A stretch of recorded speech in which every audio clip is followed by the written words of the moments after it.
السلام علیکم دوستو، میرا نام سماما غنی اور آپ دیکھ رہے ہیں سماما غنی یوٹیوب چینل۔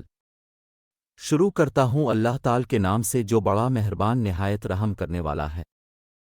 تاجکستان ایک چھوٹا سا ملک تھا۔ اس ملک کے ایک خوبصورت گاؤں میں ایک لڑکا دانیال رہتا تھا۔ اس گاؤں کے قریب ایک جنگل بھی تھا۔ دانیال روزانہ صبح سویرے نماز فجر پڑھنے کے بعد جنگل کی طرف کھیلنے کودنے چلا جاتا۔ وہ ایک دن حسب معمول جنگل کی طرف جا رہا تھا۔ اس نے راستے میں ایک گھوڑی جو مر چکی تھی اور اس کا خوبصورت بچہ اس کے ساتھ کھڑا رو رہا تھا۔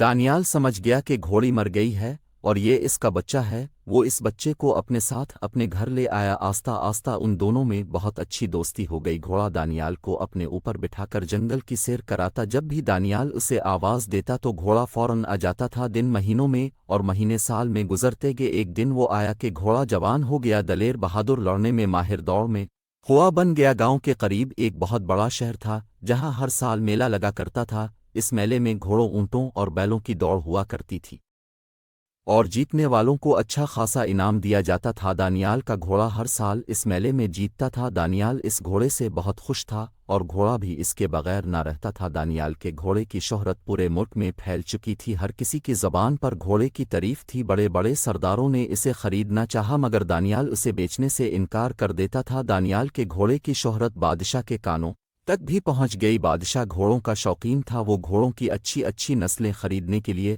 اپنا سونا پانی کی طرح بہا دیتا تھا۔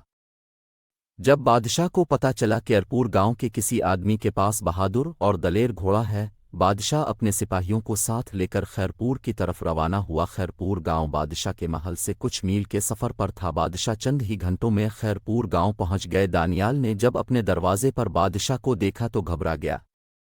بادشاہ نے کہا، گھبراؤ نہیں، میں نے تمہارے گھوڑے کے بارے میں سنا ہے۔ مجھے تمہارے گھوڑے پر بیٹھ کر اسے دوڑانا ہے تاکہ میں دیکھ سکوں کہ گھوڑا کتنا دلیر اور بہادر ہے۔ بادشاہ گھوڑے پر بیٹھا تو گھوڑا ہوا کی طرح دوڑنے لگا۔ دو چار سپاہی اس کے آگے آئے مگر کھلونے کی طرح اڑ گئے۔ بادشاہ کا گھوڑے پر دل آ گیا اور وزیروں نے بادشاہ کو گھوڑا خریدنے کا مشورہ دیا۔ بادشاہ نے دانیال سے کہا کہ میں تمہیں اتنا سونا دوں گا کہ تم ساری زندگی بیٹھ کر کھا سکو گے، تم یہ گھوڑا مجھے دے دو۔ مگر دانیال نے گھوڑے کو بیچنے سے انکار کر دیا۔ بادشاہ کو غصہ آ گیا۔ وزیروں نے بادشاہ کے کان بڑے کہ یہ گھوڑا صرف اب کے لائق ہے۔ بادشاہ نے گھوڑے کو پکڑنے کا حکم دیا۔ سپاہیوں نے گھوڑے کو پکڑنے کی بہت کوشش کی مگر چوٹوں کے علاوہ انہیں کچھ حاصل نہ ہوا۔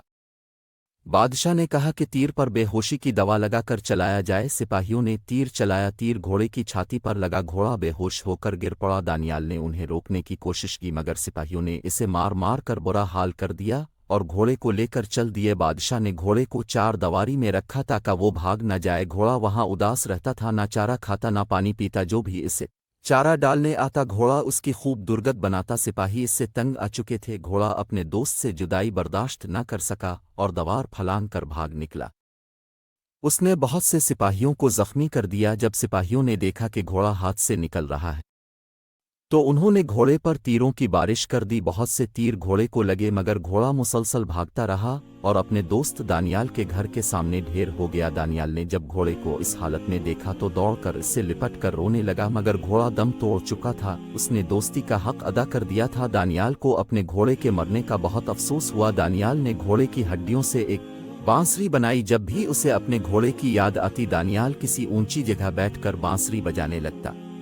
دونوں کے استاد نے ایک چینل کھولا ہے یوٹیوب کا، آپس میں ٹٹر پٹر کر رہے ہو، پہلے پوری بات تو سنو۔ پہلے ویڈیو کو لائک کرنا ہے، پھر سبسکرائب کرنا ہے، پھر شیئر کرنا ہے، ہاں اور تو بھی کرنا، کیوں بیٹھا ہے، جلدی کر۔